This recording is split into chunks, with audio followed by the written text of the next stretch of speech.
हमारे स्टूडेंट्स, बेटा I hope आपको समझ में आ रहा होगा एंजाइम्स का टॉपिक। ठीक है, पेपर पॉइंट ऑफ व्यू से बहुत ज़्यादा इम्पॉर्टेंट है, चाहे आपका कैसा भी पेपर हो। ठीक है, चाहे कॉम्पिटिटिव एग्जाम हो, चाहे आपके होम एग्जाम्स हो, एक क्वेश्चन 101% यहाँ से आएगा ही है। ठीक है, तो स्टार्ट करते हैं आगे एंजाइम्स को फर्दर। ठीक है ना, अभी तक हमने क्या पढ़ा है, कुछ प्रॉपर्टीज पढ़ी हैं एंजाइम्स। ठीक है, आज उन्हीं प्रॉपर्टीज को और एलेबरेट करके पढ़ेंगे, प्लस हम पढ़ेंगे कि मैकेनिज्म ऑफ एंजाइम कैसे काम करती है, हम वो वाला पार्ट यहाँ पे कवर करेंगे। ठीक है, तो देखो सबसे पहले बात करते हैं एंजाइम्स की कुछ प्रॉपर्टीज की। ठीक है ना, जिसमें आपका रिविजन भी आ जाता है, प्लस फर्दर भी हम इसको ऐड कर सकते हैं। सबसे पहली बात क्या है, ये बायो कैटलिस्ट का काम करती है। ठीक है, और हमने पहले भी बताया है बायो कैटलिस्ट यानी लिविंग ऑर्गेनिज्म के अंदर प्रोड्यूस होने वाली जो कैटलिस्ट है उन्हीं को क्या कहा जाता है, बायो कैटलिस्ट कहा जाता है। तो बेसिकली क्या है, ये बायो कैटलिस्ट का काम करते हैं। ठीक है ना, दे आर बायो कैटलिस्ट, ये हम पढ़ चुके हैं, पहले भी पढ़ चुके हैं इसके बारे में। ठीक, अब देखो नेक्स्ट क्या है। नेक्स्ट अगर हम बात करें इसके केमिकल नेचर की, तो हमने पढ़ा क्या है, ये प्रोटीनेशियस।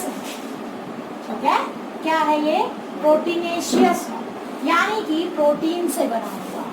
और बताओ एक एग्जांपल जो प्रोटीन नहीं है, ऐसी एंजाइम जो बाय नेचर प्रोटीन नहीं है। शाबाश, रिकॉल, क्या आएगा, ribozyme. Very good. And then telomerase. ठीक है, राइबोजाइम और टीलोमरेज ऐसी एंजाइम है जो बाय नेचर प्रोटीन नहीं है। इसके अलावा जितनी भी एंजाइम्स हैं ऑल आर प्रोटीन। ठीक है ना, अब देखो एक और चीज जो आज हमें नहीं करनी है, क्या कि जो एंजाइम्स होती हैं they never disturb equilibrium. They never disturb equilibrium. अब इस लाइन का मतलब क्या है, देखो आपने पढ़ा था अगर कोई रिएक्शन इस तरीके से चल रही है, ठीक है, A+B और उससे C बन रहा है, तो देखो रिएक्शन जो है वो दोनों डायरेक्शन में चल सकती है। हो सकता है A+B मिलकर C बन रहा है, या C फिर टूट के A+B में कन्वर्ट हुआ। ठीक है ना, तो ऑब्वियसली दोनों साइड में रिएक्शन चल रही है। मान लो अगर हम हर बार कह रहे हैं रेट ऑफ रिएक्शन बढ़ा देता है, रेट ऑफ रिएक्शन बढ़ा देता है, और जनरली जब हम लिखते हैं तो हम लिखते हैं कि रेट ऑफ रिएक्शन इस डायरेक्शन में बढ़ गया। ठीक है, अगर ऐसा होता है तो C तो ज्यादा बन जाएगा, और C ज्यादा बनेगा तो ऑब्वियसली क्या है, अब जो है रिएक्शन क्या हो रही है, एक पर्टिकुलर डायरेक्शन में क्या हो रही है, प्रोसीड कर रही है, तो इससे इक्विलिब्रियम मेंटेन नहीं रहेगा। लेकिन ऐसा नहीं होता, एंजाइम जो होती है वो दोनों डायरेक्शन में काम करती है। ठीक है ना, दोनों डायरेक्शन में काम करती है। A को B से, A और B को C में कन्वर्ट कर रही है, इसके साथ साथ जिस हिसाब से वो A और B को C में कन्वर्ट कर रही है उसी रेट से ये C को B और A में भी कन्वर्ट करती है, जिससे इक्विलिब्रियम कभी भी डिस्टर्ब नहीं होता। आगे बात समझ में, ठीक है ना। तो देखो एंजाइम्स क्या होती है, एंजाइम्स हमेशा इक्विलिब्रियम को डिस्टर्ब नहीं करती। ठीक है, एक बार एम्स में क्वेश्चन पूछा गया, आजासम रीजनिंग टाइप का ही क्वेश्चन था, जिसके अंदर पूछा गया कि जो है एंजाइम अगर ना हो तो केमिकल रिएक्शन होगी या नहीं होगी, कुछ इस टाइप से था। एग्जैक्टली मुझे याद नहीं है क्या वो था, बट क्वेश्चन का मेन जो मोटिव था वो कुछ इसी टाइप का था। ठीक है ना, तो देखो क्या है वहां पे कि एंजाइम्स अगर नहीं है तो क्या रिएक्शन होगी या नहीं होगी। देखो एंजाइम्स का काम है रेट ऑफ रिएक्शन को इंक्रीज कर देना। ऐसा नहीं है कि एंजाइम्स नहीं आते और रिएक्शन होगी नहीं, रिएक्शन होगी। ठीक है, रिएक्शन हर हाल में होगी। आगे बात समझ रही, लेकिन उसका जो रेट है वो स्लो होगा। जैसे हमने बताया था कि अगर आपकी बॉडी में डाइजेस्टिव एंजाइम नहीं है और आपने ब्रेकफास्ट खाया तो उस ब्रेकफास्ट को डाइजेस्ट होने में 16 ईयर्स लग जाएंगे, लेकिन वो डाइजेस्ट होगा। ठीक है, वो कम्प्लीटली डाइजेस्ट होगा, बट उसका जो काम करने का तरीका है वो बहुत ही कम हो जाएगा। एक हमने एग्जांपल बताया था आपको कार्बोनिक एनहाइड्रेस का। कार्बन डाइऑक्साइड और वाटर को जब कार्बोनिक एसिड में कन्वर्ट होना होता है तो कौन सी एंजाइम काम कर रही होती है, कार्बोनिक एनहाइड्रेस। ठीक है, तो ऑब्वियसली अगर वो एंजाइम नहीं है तो क्या मॉलिक्यूल कन्वर्ट नहीं होंगे, कार्बन डाइऑक्साइड वाटर के साथ रिएक्ट करके कार्बोनिक एसिड बनाएगी, लेकिन वहां पे रेट कम है। कितना, 200 मॉलिक्यूल्स पर आवर के हिसाब से बन रही है ना। और जब हमने उसमें कार्बोनिक एनहाइड्रेस डाल दिया तो 6 लाख मॉलिक्यूल पर सेकेंड के हिसाब से बन रही है। तो सिर्फ रेट बढ़ता है, ऐसा नहीं है कि एंजाइम नहीं है तो रेट ऑफ जो रिएक्शन है वो चलेगी नहीं, ऐसा नहीं। ठीक है। अब देखो नेक्स्ट फिर हम देखते हैं कि they are sensitive to pH, they are sensitive to pH. अब सेंसिटिव टू पीएच क्यों? देखो ये भी असर्शन रीजनिंग के लिए बहुत बढ़िया क्वेश्चन बन सकता है कि ये सेंसिटिव टू पीएच क्यों होती है। शाबाश, बताओ, है कोई आइडिया तो आपके पास? देखो सेंसिटिव टू पीएच इसलिए होती है क्योंकि ये किससे बनी हुई है, एंजाइम्स किससे बनी हुई है? ऑब्वियसली हमने पढ़ा कि एंजाइम किससे बनी हुई है, प्रोटीन से। और प्रोटीन किससे बना हुआ है, अमीनो एसिड से। और अमीनो एसिड में आपने पढ़ा है कि ये क्या शो करता है, ज्विटर आयनिक फॉर्म शो करता है ना, बफर का काम करता है। तो देखो कहीं ना कहीं क्या है, ये पीएच के लिए क्या होती है, सेंसिटिव होती है। अगर पीएच आपने थोड़ा सा भी क्या किया, इधर उधर किया, ठीक है, कुछ हद तक तो मेंटेन करेंगे, ऐसा नहीं है कि बिल्कुल ये जो है एग्जैक्ट पीएच पे काम करती है, थोड़ा बहुत रेंज होती है इसकी पीएच में जिसमें ये बफर का काम कर रही होती है। बट उसके बाद, ठीक है ना, अगर उसके बाद आपका पीएच बहुत ज्यादा बढ़ता है या बहुत ज्यादा कम होता है तो एंजाइम इनएक्टिव हो जाएगा। जैसे देखो आपने पढ़ा है कि आपकी स्टमक के अंदर प्रोटीन कौन सी है, पेप्सिन, ठीक है, स्टमक में कौन सी है, पेप्सिन। और पेप्सिन कब एक्टिवेट होती है, जब पीएच क्या होता है, एसिडिक होता है, ठीक है ना, 1.6 के आसपास। अब देखो अगर यही, और जो आपकी ये क्या है, पेप्सिन क्या है, प्रोटीन को डाइजेस्ट करने वाली एंजाइम, प्रोटीएज है, ठीक है ना, प्रोटीएज। आगे बात समझ में, ठीक है। लेकिन अगर हम बात करें हमारे स्मॉल इंटेस्टाइन की, तो स्मॉल इंटेस्टाइन के अंदर कौन सी एंजाइम प्रोड्यूस होती है, ट्रिप्सिन। ट्रिप्सिन भी एक प्रोटीएज ही है, लेकिन ये किस में काम करती है, ये एल्कलाइन मीडियम के अंदर काम करती है। अब अगर मान लो आपने क्या किया, आपने ट्रिप्सिन को उठा के स्टमक में डाल दिया, तो क्या ट्रिप्सिन एक्टिवेट होगी, बिल्कुल नहीं। Similarly, if you keep particular pepsin in the stomach, in the small intestine, then it will work or not? It will never work. समझ में आ गई बात? So enzymes are pH sensitive. pH के लिए बहुत ज़्यादा सेंसिटिव होती हैं। pH वेरी करते ही इनकी एक्टिविटी पे असर होता है, ठीक है, इनकी एक्टिविटी क्या होती है, स्लो हो जाती है। आ गया समझ में, ठीक है। इसके अलावा हमने पढ़ा दिया थर्मोलेबाइल, ठीक है, थर्मोलेबाइल मतलब एक पर्टिकुलर टेम्परेचर के लिए भी क्या होती है, ये सेंसिटिव होती है। थर्मोलेबाइल नेचर का मतलब एक पर्टिकुलर टेम्परेचर के लिए क्या है, ये सेंसिटिव, ठीक है। अब इन्हीं प्रॉपर्टीज में एक प्रॉपर्टी आती है टर्न ओवर नंबर का। इस चीज को समझ लो, एंजाइम का टर्न ओवर नंबर क्या है, ठीक है ना, एंजाइम का टर्न ओवर नंबर क्या होता है बेटा, इसको अच्छे से समझो। टर्न ओवर नंबर, ठीक है, turn over number of A enzyme क्या होता है। हमने पढ़ा कोई भी एंजाइम क्या होती है, किसकी वजह से एक्टिव होती है। हर एंजाइम में क्या होते हैं, कुछ क्रिविसेस होते हैं, ठीक है, कुछ ऐसे पॉकेट लाइक एरियाज होते हैं जो उसकी एक्टिविटी के लिए रेस्पॉन्सिबल होते हैं, और उसको क्या बोलते हैं, एक्टिव साइट ऑफ एंजाइम बोलते हैं। पढ़ा था ये हमने, है ना, पढ़ा था सभी बच्चों ने। अब देखो ये जो टर्नओवर नंबर है, इसको हम कैसे रिप्रेजेंट करते हैं कि टर्नओवर नंबर एंजाइम की इफेक्टिवनेस को जो है रिप्रेजेंट करता है, ठीक है ना। The effectiveness of an enzyme reaction is expressed in term of its turnover number और कैटालिटिक सेंटर एक्टिविटी, ठीक है। इसका मतलब क्या है कि एक पर्टिकुलर एंजाइम से एक बार में कितने मॉलिक्यूल सबस्ट्रेट के ऐड हो सकते हैं 1 मिनट के अंदर, ठीक है। क्या कहा मैंने, 1 मिनट में, ठीक है, एक एंजाइम में कितने सबस्ट्रेट ऐड हो सकते हैं, वो उसका टर्नओवर नंबर कहलाएगा, ठीक है, वो उसका क्या कहलाएगा, टर्नओवर नंबर कहलाएगा। Number of substrate that can bind to an enzyme in 1 minute, maximum number of substrate that can bind, ठीक है, to an enzyme in 1 minute, उसको क्या कहेंगे हम, क्या कहोगे, या तो उसको टर्नओवर नंबर कहेंगे या कैटालिटिक सेंटर एक्टिविटी कहेंगे, कैटालिटिक सेंटर एक्टिविटी। समझ में आई बात, कैटालिटिक सेंटर एक्टिविटी। तो बेटा क्या कहा हमने कि किसी भी पर्टिकुलर एंजाइम की इफेक्टिवनेस, ठीक है, किसी भी पर्टिकुलर एंजाइम की इफेक्टिवनेस किस पे डिपेंड कर रही है, उसके टर्न ओवर नंबर पे, ठीक है।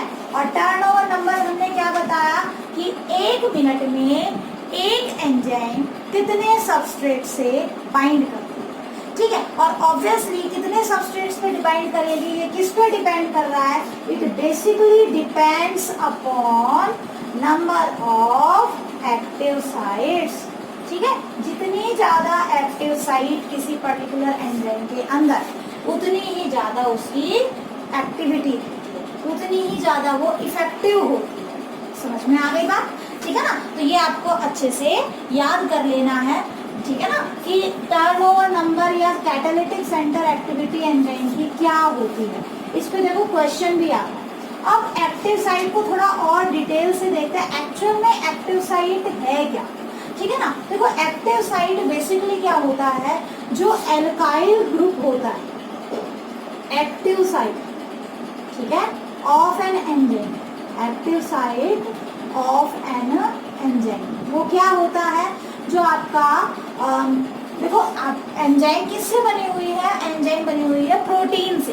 और प्रोटीन में हमें पता है, मान लो ये कोई प्रोटीन की चेन है, ठीक है, ये प्रोटीन की चेन है और इसमें यहाँ पे इसका एन टर्मिनल है, इसमें लास्ट में NH2 ग्रुप है, ये इसका C टर्मिनल है जिसके लास्ट में COOH ग्रुप, ठीक है। बीच में अगर NH2 और COH आ रहा है, वो किसमें इन्वॉल्व होता है, वो पेप्टाइड बॉन्ड बनाने में इन्वॉल्व होता है। भाई इसका CO, इसका NH, सब सारे इन्वॉल्व किसमें है, पेप्टाइड बॉन्ड बनाने में।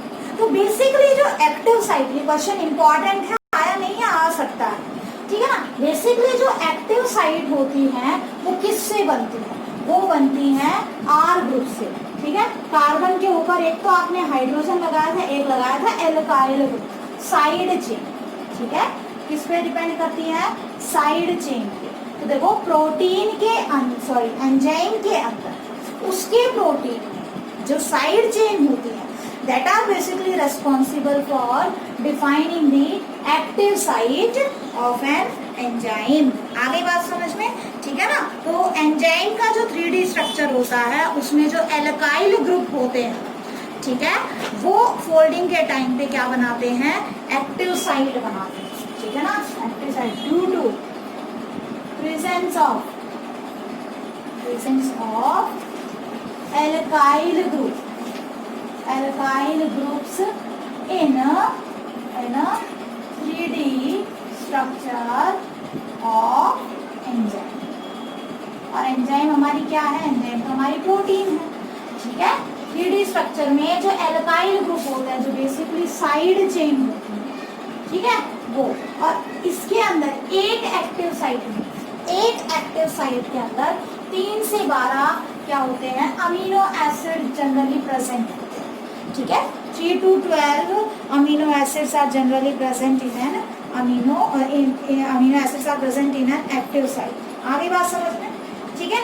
देखो ये सारी चीजें जो मैं आपको समझा रही हूँ, मैं लिखवा नहीं रही हूँ बेटा, क्योंकि लिखवाऊंगी तो बहुत ज्यादा लेंथी हो जाएगा पोर्शन, ठीक है। बहुत सारी इंपॉर्टेंट चीजें आपको कवर करवानी है मुझे एंजाइम्स में, ठीक है। आप समझ लो, आपको रिटन फॉर्म में सारा मिल जाएगा, एक बार लेक्चर देख लेना और एक बार जो है आप रिटन जो दिया है मैटर उसको रीड आउट कर लेना, ठीक है ना। उसी से आपको सब चीजें क्लियर हो जाएंगी। फिर भी कोई डाउट रह जाता है तो मुझसे पूछ लीजिए। आगे बात समझ लो। तो अभी जो हमने पढ़ा है, इससे हम क्या कंक्लूजन निकाल सकते हैं, हम कंक्लूजन निकाल सकते हैं कि whole surface of enzymes, whole surface of enzymes are not, whole surface of enzymes are not acting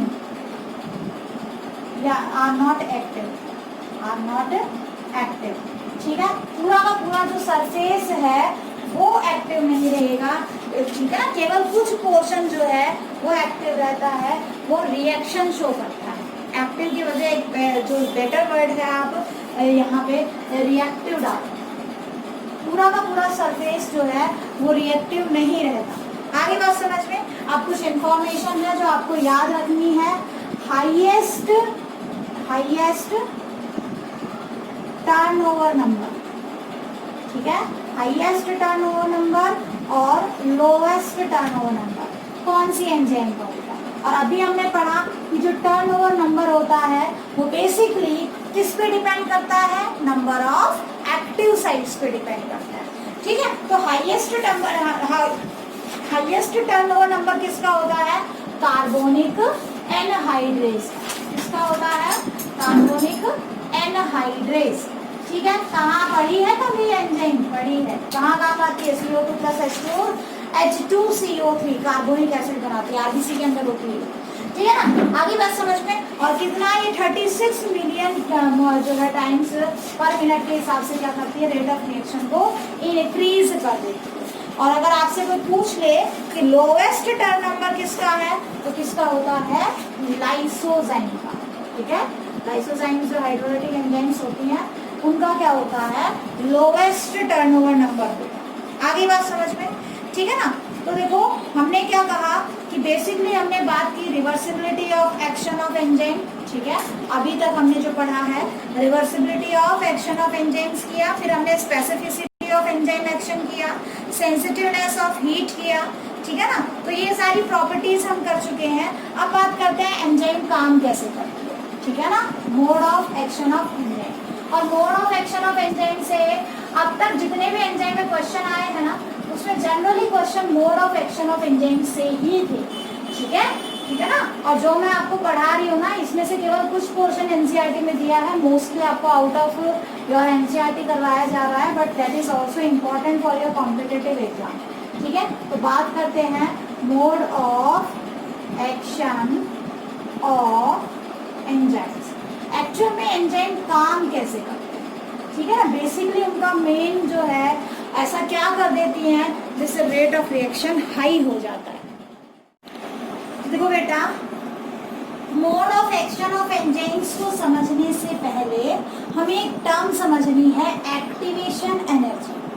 ठीक है, एक टर्म समझते हैं पहले, एक्टिवेशन एनर्जी क्या होती है। ठीक है, तो देखो एक्टिवेशन एनर्जी यानी कि ऐसी एनर्जी जो किसी चीज को एक्टिवेट करे। हाँ, नाम से तो कुछ ऐसा ही लग रहा है कि किसी पर्टिकुलर चीज को एक्टिवेट करे। तो देखो किसी रिएक्शन को, ठीक है, किसी भी रिएक्शन में रिएक्टेंट्स को प्रोडक्ट्स में कन्वर्ट करने के लिए जो मिनिमम अमाउंट ऑफ एनर्जी की जरूरत होती है उसको क्या कहेंगे हम, एक्टिवेशन एनर्जी। यानी कि एक एंजाइम के अंदर क्या है, एक एंजाइम जो है एक्टिवेशन एनर्जी का के अंदर क्या को जो है इफेक्ट करती है क्या, जब रिएक्शन होती है उस टाइम। ठीक है, तो एक्टिवेशन एनर्जी क्या होती है, एनर्जी रिक्वायर्ड, वो एनर्जी जिसकी जरूरत होती है कहाँ पे, to raise the energy of molecules, molecules की एनर्जी को इंक्रीज करने के लिए, टू अ लेवल, एक पर्टिकुलर लेवल तक, at which chemical reaction can occur, जिसपे केमिकल रिएक्शन हो सकती है। मतलब ऐसी एनर्जी जो, मतलब मॉलिक्यूल्स को ऐसी एनर्जी, मॉलिक्यूल्स के अंदर जो है ऐसी एनर्जी इंक्रीज कर देना ताकि केमिकल रिएक्शन हो सके। ठीक है ना, जैसे देखो मान लो कि जो है दो एक जो है आपका क्या है पर्टिकुलर, जो मान के चलो कोई सबस्ट्रेट ए है, एक आपका सबस्ट्रेट बी है। ठीक है, अभी इनके इन मॉलिक्यूल्स में क्या है, एनर्जी बहुत ही कम है। ठीक है, और ये धीरे धीरे एक दूसरे को अप्रोच कर रहे हैं, धीरे धीरे एक दूसरे को अप्रोच कर रहे हैं। तो इनको कोलाइड होने में या इनके रिएक्शन होने में, एक दूसरे के साथ बहुत नजदीक आके रिएक्ट करने के लिए क्या है, इसको टाइम लगेगा। ठीक है ना, हम कुछ इस तरीके से मान लेते हैं। ठीक है, लेकिन अगर हमने एंजाइम डाल दी, ठीक है, एंजाइम डाल दी तो ये क्या क्या करेगा, इसकी और इसकी स्पीड क्या कर देगा, बढ़ा देगा। ठीक है, और मतलब दोनों की जो एनर्जी है उसको बढ़ा देगा। एनर्जी बढ़ा दी तो क्या होगा, ये बहुत ही फास्टली एक दूसरे के साथ आएंगे और रिएक्ट करेंगे। तो वो एनर्जी है जो आपने इंक्रीज की, किसकी, सबस्ट्रेट की, मॉलिक्यूल्स की। ठीक है ना, to form a particular product. जैसे मानो हम साइकिल से मतलब एक पर्टिकुलर एरिया ले लो, आप सपोज करो आपके स्कूल से आपको घर जाना और you are just going through your bicycle. ठीक है, बाई और बाइसाइकिल। ठीक है, तो एक तो बाइक साइकिल से जा रहा है, उसमें आपकी एनर्जी लग रही है। ठीक है, और टाइम भी बहुत ज्यादा लग रहा है, लेकिन पहुंच तो जाओगे भाई, तो घर तो पहुंचोगे ही। ठीक है, क्योंकि आप ऑब्वियसली एनर्जी खर्च कर रहे हो तो कुछ ना कुछ तो उसका फायदा होगा। लेकिन अगर वही आप क्या है, किससे जा रहे हो, बाय कार जा रहे हो, तो ऑब्वियसली कार भी आपको लेकर जाएगी, आपको डेस्टिनेशन तक तो लेके जाएगी, लेकिन उसमें क्या लगा हुआ है, एक इंजन लगा हुआ है। ठीक है, उस इंजन ने आपकी स्पीड को बढ़ा दिया। ठीक है, आगे बात समझ में, आपको एक जगह से दूसरी जगह पहुंचाने में आपकी स्पीड इंक्रीज कर। In the same way enzymes क्या करती है, एक्टिवेशन एनर्जी को बढ़ाते ही नहीं है, एक्टिवेशन एनर्जी को कम कर देती है। ठीक है, देखो क्या कहा मैंने, केमिकल रिएक्शन करवाने के लिए मॉलिक्यूल्स को जितनी एनर्जी की जरूरत होती है, ठीक है, जितने केमिकल रिएक्शन करवाने के लिए जितने मॉलिक्यूल्स को जितनी एनर्जी की जरूरत होती है, उसे हमने एक्टिवेशन एनर्जी कहा। ठीक है, ये आपका रिएक्टेंट है, रिएक्टेंट की फ्री एनर्जी मान के चलो थोड़ी सी हायर है, प्रोडक्ट की जो है यहाँ पे आपका प्रोडक्ट है, और प्रोडक्ट की एनर्जी जो है समवॉट लोअर है, क्या, फ्री एनर्जी। ठीक है, फ्री स्टेट में जब वो, ठीक है ना। अब देखो नॉर्मली जब अनकैटालाइज्ड रिएक्शन होती है तो एक्टिवेशन एनर्जी ज्यादा है। ठीक है, नॉर्मली जब रिएक्शन होती है तो रिएक्शन के लिए एक्टिवेशन एनर्जी क्या है, ज्यादा। ठीक है ना, इतनी यहाँ से लेके यहाँ तक। ठीक है, आगे बात समझ में, तो EA क्या है, अनकैटालाइज्ड रिएक्शन के लिए एक्टिवेशन एनर्जी है। ठीक है ना, ज्यादा चाहिए होती है। लेकिन जब हम एंजाइम डालते हैं तो वो ये जो बैरियर है, ये जो इतना, देखो सिंपल सी बात है, ये एक पाथवे है जो रिएक्टेंट्स को फॉलो करना होगा प्रोडक्ट में कन्वर्ट करने के लिए, यहाँ से यूं जाना। ठीक है, और इस बैरियर को क्रॉस किए बगैर रिएक्टेंट जो है प्रोडक्ट में कन्वर्ट नहीं होगा। एंजाइम क्या करती है, इस एनर्जी के बैरियर को कम कर देती है। ठीक है, जहां मॉलिक्यूल को इतनी एनर्जी देके और जो है रिएक्टेंट प्रोडक्ट में कन्वर्ट हुआ था, अब उस बैरियर को किसने कम कर दिया है, एंजाइम ने कम कर दिया। ठीक है ना, आगे बात समझ में, तो ये देखो, ये तो अनकैटालाइज्ड रिएक्शन है जिसकी एक्टिवेशन एनर्जी, और कैटालाइज्ड रिएक्शन के लिए ये जो रेड कलर से शो किया दैट इज कैटालाइज्ड रिएक्शन, और इसमें जो एक्टिवेशन एनर्जी है, ठीक है, वो कम है। ठीक है, तो ध्यान रखना, किसी भी रिएक्शन को करवाने के लिए आपसे 4-5 पॉइंट शेयर कर रहे हैं। ठीक है, किसी भी रिएक्शन को करवाने के लिए एंजाइम क्या करती है, ध्यान रखना, एक तो क्या करेगी, इट डिक्रीजेस एक्टिवेशन एनर्जी, आता है पेपर में। ठीक है, इट डिक्रीजेस एक्टिवेशन एनर्जी। ठीक है, दूसरा काम क्या करता है बेटा, देखो ध्यान रखना, it does not affect the free energy difference between reactants and products. देखो ये जो है, ये अनकैटालाइज्ड रिएक्शन में भी उतना ही है, डेल जी यानी कि difference in free energy between reactants and products. ठीक है, तो ये कैटालाइज्ड रिएक्शन में भी उतना ही है और अनकैटालाइज्ड रिएक्शन में भी उतना ही है। ठीक है, तो कभी भी it does not affect, it does not affect del G. ठीक है, डेल जी को कभी भी अफेक्ट नहीं करेगा। ठीक है, तीसरी चीज जो आपको ध्यान में रखनी है कि जब भी कोई पर्टिकुलर एंजाइमेटिक रिएक्शन होती है, ठीक है, तो उसमें इक्विलिब्रियम जो है वो फास्टर जो है रीच होता है। ठीक है, इक्विलिब्रियम जो है that reach faster in case of catalyzed reaction with respect to uncatalyzed reaction। तो सिंपल सी 3 बातें याद रखनी है आपको कि कैटालाइज्ड रिएक्शन के अंदर क्या होता है, जो एक्टिवेशन एनर्जी है, ठीक है, एक्टिवेशन एनर्जी क्या हो जाती है, कम हो जाती है, और अनकैटालाइज्ड रिएक्शन की एक्टिवेशन एनर्जी क्या होती है, ज्यादा होती है। क्लियर? ठीक है, और ध्यान रखना, free energy difference between substrate and product कभी भी अफेक्ट नहीं हो। क्लियर? ठीक है, अब बात करते हैं ऐसी थ्योरीज जो हमें एंजाइम के काम करने के बारे में बताती हैं। Now the topic is theories for mode of action of enzymes.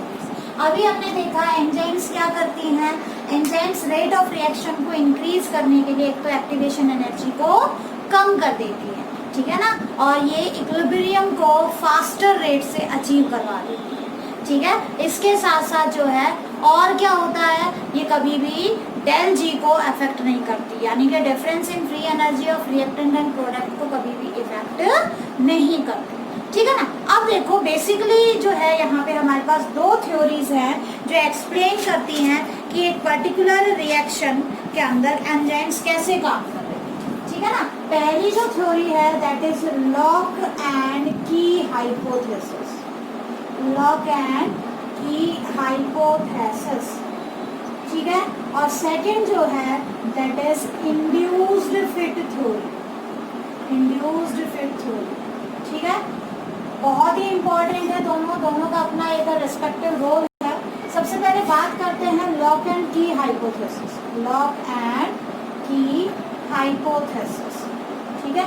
क्या कहता है लॉक एंड की हाइपोथेसिस? देखो एक साइंटिस्ट थे, किस नाम से? फिशर नाम से, ठीक है ना। फिशर नाम से साइंटिस्ट थे जिन्होंने 1898 के अंदर, ठीक है, 1898 के अंदर लॉक एंड की हाइपोथेसिस दिया for the mode of action of enzyme. अब इन्होंने क्या कहा? इन्होंने कहा कि जो एंजाइम है, ठीक है, एंजाइम है वो किसकी तरह काम कर रहा है? लॉक की तरह काम कर रहा है। एक एंजाइम क्या है? लॉक की तरह काम कर रहा है, ठीक है। आगे बात समझ में। और जो सबस्ट्रेट है, ठीक है ना, इसके अंदर जो सबस्ट्रेट है वो किसका काम कर रहे हैं? एक की का काम कर रहे हैं, ठीक है। की का काम क्या कर रहे हैं? सबस्ट्रेट कर रहे हैं।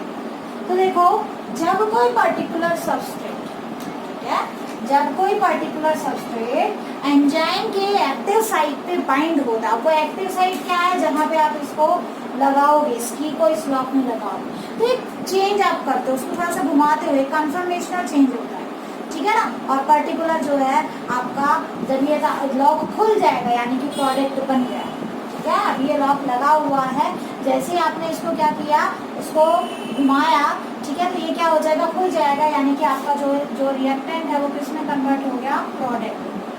तो बेसिकली क्या कहा उन्होंने?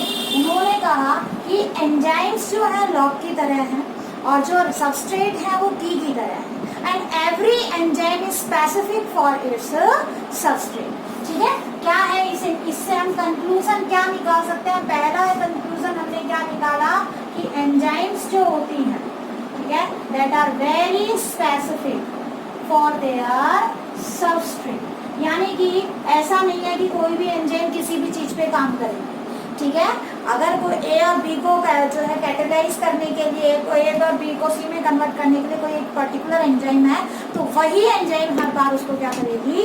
उस पर काम करेगी, उसके अलावा कोई और उस पर काम करेगी, जिसका अपना एक पर्टिकुलर स्ट्रक्चर होता है, ठीक है ना। जिस तरीके से एक लॉक के लिए एक पर्टिकुलर की होती है, ठीक है, उसी तरीके से हर एंजाइम के लिए एक पर्टिकुलर सबस्ट्रेट होता है, ठीक है। तो अगर हम बात करें किसकी? हम बात करें लॉक एंड की हाइपोथेसिस की, इसको सबस्ट्रेट कॉम्प्लेक्स थ्योरी भी कहा जाता है, ठीक है। तो एंजाइम मॉलिक्यूल क्या है आपका? मान लो कि एंजाइम मॉलिक्यूल आपका लॉक की तरह है, सबस्ट्रेट आपका की तरह है।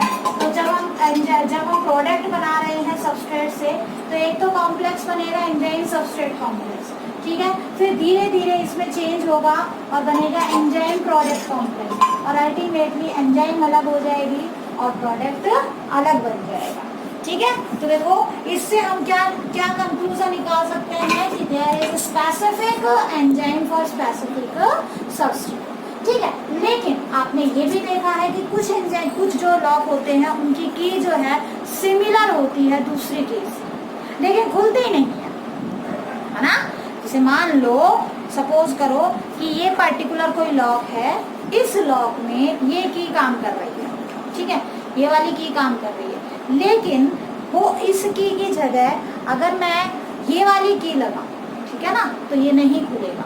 बट इसका और इसका स्ट्रक्चर, इसका स्ट्रक्चर जो है, स्ट्रक्चरल सिमिलैरिटी है दोनों में, फंक्शनल सिमिलैरिटी नहीं है बट स्ट्रक्चरल सिमिलैरिटी है, ठीक है ना। आगे बात समझ में। अब देखो हो सकता है गलती, जैसे मान लो यहाँ बहुत सारे की रखे और आपने गलती से दो सिमिलर की थी और आपने कोई दूसरी की उठा ली और उसको आपने लगाया, ठीक है, तो वो क्या लॉक खुलेगा? नहीं खुलेगा, क्योंकि उसकी एक्चुअल की तो वो है ही नहीं। मान लो मैंने ये इससे खुलता है, मैंने इससे खोलने की कोशिश की, क्या खुलेगा?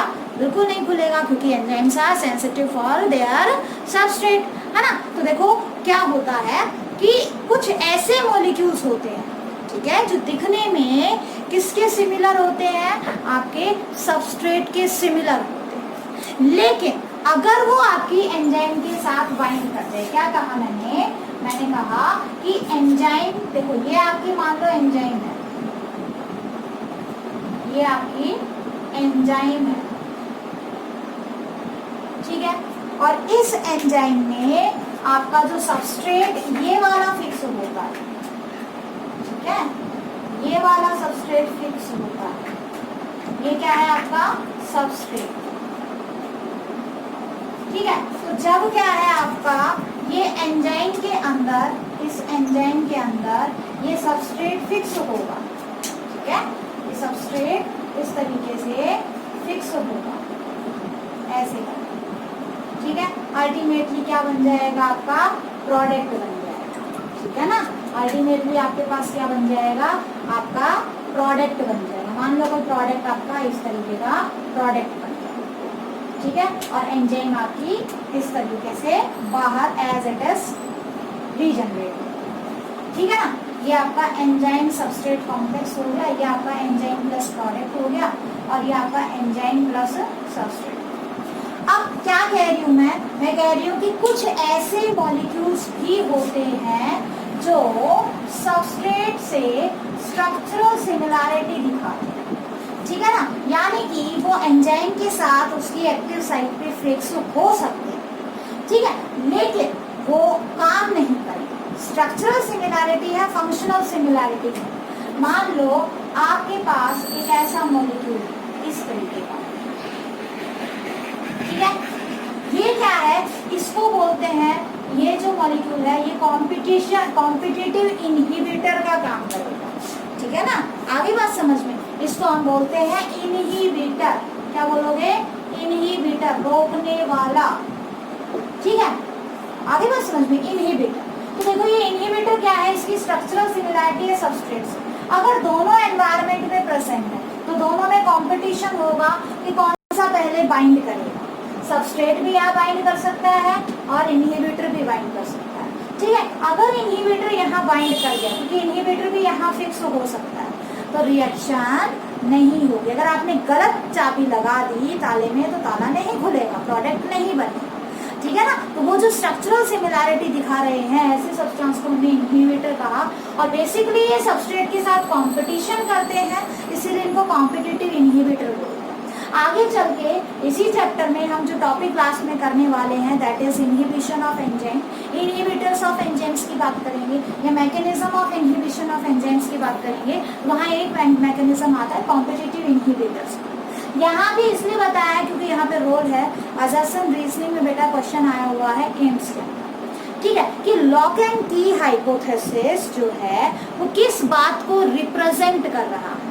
ऑब्वियसली लॉक एंड की हाइपोथेसिस जो है एक बेस्ट एविडेंस, इसके लिए बेस्ट एविडेंस क्या है भाई? लॉक एंड की हाइपोथेसिस हमें कहता है कि enzymes are specific for specific substrate, यही तो बोल रहा है। अल्टीमेटली कंक्लूजन हमने यही निकाला, लेकिन अब इसका एविडेंस अगर हम देखें, इसका सपोर्टिव एविडेंस देखें, इसका प्रूफ देखें, तो प्रूफ क्या है कि एंजाइम की जगह पे उसी के जैसा अगर हमने कोई इनहिबिटर फिक्स कर दिया तो एंजाइम काम नहीं करेगी। इसका मतलब वो अपनी चाबी के लिए क्या थी? बिल्कुल जो है स्पेसिफिक, ठीक है ना। तो दिस इज एन एविडेंस। तो देखो the best evidence for the lock and key और template theory of enzyme action comes from the observation that compounds similar in structure to substrate inhibit the reaction. तो पहला theory आपको समझ में आ गया होगा, साइंटिस्ट का नाम ध्यान रखना, पेपर में पूछा जाता। फिशर ने लॉक एंड की हाइपोथेसिस दिया, ठीक है। अब बात करते हैं इंड्यूस्ड फिट थ्योरी की। आज का लास्ट टॉपिक है ये इंड्यूस्ड फिट थ्योरी, ठीक है। अब इंड्यूस्ड फिट थ्योरी क्या कहती है? देखो, इंड्यूस्ड का मतलब किसी चीज को जनरेट करना, फिट का मतलब जो है किसी चीज, कोई चीज आके जो है किसी चीज के अंदर डल रही है, ठीक है ना। इंड्यूस्ड फिट थ्योरी जो है that was given by Koshland. Induced fit theory किसने दी थी? कोसलैंड ने। ठीक है। और इन्होंने क्या कहा, इन्होंने कहा कि नो डाउट ये एंजाइम है, ठीक है, एंजाइम है, लेकिन जो सबस्ट्रेट होते हैं, ठीक है ना, सबस्ट्रेट होते हैं वो जब इसके साथ अटैच होंगे, ठीक है, जो सबस्ट्रेट हैं वो जब इसके साथ अटैच होंगे, मान लो ये कोई सबस्ट्रेट है इस तरीके से, ठीक है, ये कोई सबस्ट्रेट मान लो आप इस तरीके से, ये हो गया सबस्ट्रेट, ठीक है ना। तो देखो जब कोई सबस्ट्रेट, ठीक है, किसी पर्टिकुलर एंजाइम की एक्टिव साइट से बाइंड होगा, उस टाइम पे एंजाइम के अंदर उसकी एक्टिविटी क्या होती है, जो है उस टाइम पे उसकी एक्टिविटी अराइज होती है, ठीक है ना, उस टाइम पे उसकी एक्टिविटी अराइज होती है।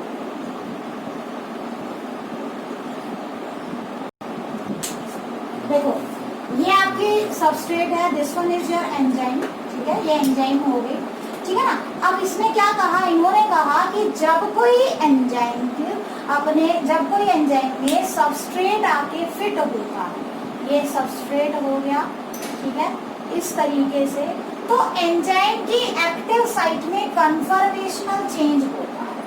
एंजाइम की ये एक्टिव साइट है ना, ये एक्टिव साइट दिखाई दे रही है, ठीक है, और इस एक्टिव साइट में इसके बाइंड करने से, यानी कि सबस्ट्रेट की बाइंड करने से क्या हो गया, कन्फर्मेशनल चेंज हो गया, ठीक है ना, इसके स्ट्रक्चर में कोई चेंज हो गया, कन्फर्मेशनल चेंज। ऐसा नहीं है कि पहले से ही सब कुछ फिक्स होता है, ये चीजें इंड्यूस होती है, ठीक है, जो स्पेसिफिसिटी है स्पेसिफिक एंजाइम के रिस्पेक्ट में इंड्यूस होती है, और अल्टीमेटली, ठीक है, ये इस तरीके से अकॉर्डिंग टू सबस्ट्रेट चेंज हुई एक्टिव साइट, और अल्टीमेटली हमारे पास क्या बन गया, प्रोडक्ट बन गया, ठीक है, अल्टीमेटली हमारे पास क्या बन गया, product as it is regenerate हो गया, और हमारी एंजाइम जैसी थी वैसी की वैसी हो गई। तो हमारे प्रोडक्ट जो है वो हमारा प्रोडक्ट कुछ इस तरीके का बन गया, ये हमारे प्रोडक्ट, ठीक है, दीज आर प्रोडक्ट्स, ठीक है। तो देखो क्या कहा इन्होंने कहा कि जो है active site of enzyme contains 2 group, ठीक है, एक्टिव साइट के अंदर 2 अलग अलग ग्रुप होते हैं, एक तो होता है बट्रेसिंग ग्रुप, ठीक है, और दूसरा होता है कैटालिटिक ग्रुप, ठीक है ना। बट्रेसिंग ग्रुप का मतलब होता है, देखो इसने कहा कि एक्टिव साइट में 2 ग्रुप होते हैं, जो एक्टिव साइट है इसमें 2 ग्रुप होते हैं, केमिकल जो है आप बता सकते हो, ठीक है ना। अब 2 ग्रुप कौन कौन से होते हैं, एक तो बट्रेसिंग ग्रुप, ठीक है ना। बट्रेसिंग ग्रुप क्या है, जैसे ही सबस्ट्रेट उसके कांटेक्ट में आएगा तो ये क्या कर देगा, ये कुछ जो आपके बॉन्ड्स हैं उन बॉन्ड्स की ब्रेकिंग बंद कर देगा, ठीक है ना। क्या करेगा, बॉन्ड्स के अंदर क्या करेगा, रिएक्शन शो करेगा। The buttressing group is one that weakens the bond of reactants by electrophilic and nucleophilic forces, ठीक है। और जो है कैटालिटिक ग्रुप क्या करेगा, जो है एंजाइम की जो एक्टिविटी है उसको एनहेंस कर देगा, सॉरी जो रेट ऑफ रिएक्शन है उसको क्या कर देगा, एनहेंस कर देगा। समझ में आया, ठीक है। When substrate comes in contact with buttressing group, the active site of enzyme undergoes conformational changes to bring the catalytic group opposite the substrate bond to be broken, ठीक है। आगे बात समझ में क्या कह रहा है, बट्रेसिंग ग्रुप वो ग्रुप होता है जिससे आगे कोई पर्टिकुलर सबस्ट्रेट जुड़ता है। मान लो जैसे ये जो आपने किया है, यहाँ पे मान लो एक बट्रेसिंग ग्रुप, ठीक है, यहाँ पे बट्रेसिंग ग्रुप है, तो इससे आगे ये अटैच होगा ऐसे करके, ठीक है। बट्रेसिंग ग्रुप जो है ये एक्टिव साइट के अंदर कन्फर्मेशनल चेंज कर देगा। इस बट्रेसिंग ग्रुप की वजह से ये जो है कन्फर्मेशनल चेंज आया एक्टिव साइट में अकॉर्डिंग टू दी सबस्ट्रेट, ठीक है ना। तो देखो एक पर्टिकुलर एंजाइम की एक्टिव साइट में 2 ग्रुप होते हैं, एक तो होता है बट्रेसिंग ग्रुप, ठीक है। बट्रेसिंग ग्रुप क्या करता है, इट विल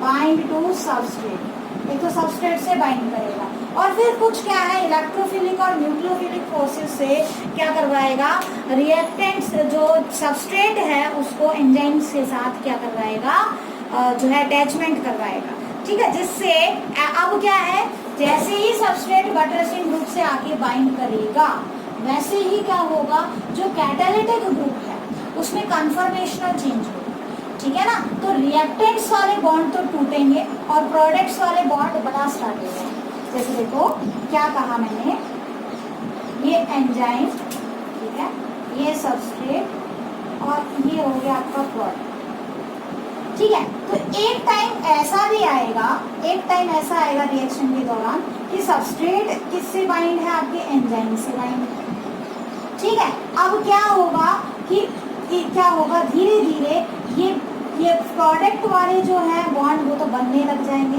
और ये वाले बॉन्ड क्या होने लग जाएंगे, टूटने लग जाएंगे और एंजाइम प्रोडक्ट कॉम्प्लेक्स बन जाएगा। एंजाइम प्रोडक्ट बनने के बाद अल्टीमेटली प्रोडक्ट अलग हो जाएगा, एंजाइम अलग हो जाएगा, ठीक है ना। पहले क्या था, एंजाइम सबस्ट्रेट कॉम्प्लेक्स था, उससे पहले एंजाइम प्लस सबस्ट्रेट था।